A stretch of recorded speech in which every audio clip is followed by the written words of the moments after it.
তোমার লাইফের লাক্সারিটা আছে কিনা।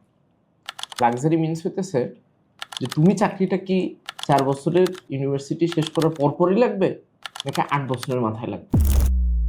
তুমি যদি বলো যে ভাই আমার 8 বছরের মাথায় চাকরি হলে আমার সমস্যা নেই, এবং মোস্ট অফ দ্য কেসে বাংলাদেশের ফ্যামিলি কনটেক্সটে যদি চিন্তা করো 80% ক্ষেত্রে এই ঘটনা সত্য না। কারণ আমাদের কিন্তু সবাই মোটামুটি একটা টানাটানির মধ্যে থাকি, বিশেষ করে যারা প্রাইভেটে পড়ুক বা পাবলিকে পড়ুক, যে পাশ করার পরপরই আমাকে একটা চাকরি বাকরির মধ্যে ঢুকতে হবে। ইউনিভার্সিটিতে তো সে অলরেডি অনেক টাইম হয়তো বা ওয়েস্ট করে ফেলছে, বা সে কোন দিক দিয়ে তার টাইম চলে গেছে সে বুঝতে পারতেছে না। এখন বিষয় হইতেছে, তার মানে আমি এখন লাইফ অ্যান্ড ডেথ সিচুয়েশনের মধ্যে আছি। লাইফ অ্যান্ড ডেথ সিচুয়েশনে তখন তুমি কি করো? তোমার লাইফ থেকে তো ঘুম টুম থাকার কোনো প্রয়োজন নাই। তখন সম্ভব। হ্যাঁ, এটাই তো মানে, এবং মেজরিটি মানুষ এরকম ক্রিটিক্যাল সিচুয়েশনের মধ্যে আছে এবং অ্যাবসলিউট লসের মধ্যে আছে, কিন্তু মানুষজন ধরো ফিল করবে না।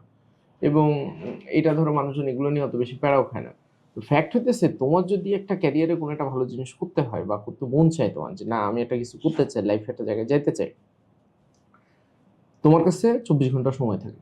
8 ঘন্টা সময় তুমি ইউনিভার্সিটি বা ট্রান্সপোর্টেশন এটা সেটার জন্য তুমি রেখে দিলা। 8 ঘন্টা সময় ধরে নিলাম যে তোমার ঘুম খাওয়া দাওয়া এটার জন্য লাগে। তোমার কাছে কিন্তু আরো 8 ঘন্টা সময় থাকে। সেখান থেকে তুমি চাইলেই 5-6 ঘন্টা সময় তুমি বের করতে পারো।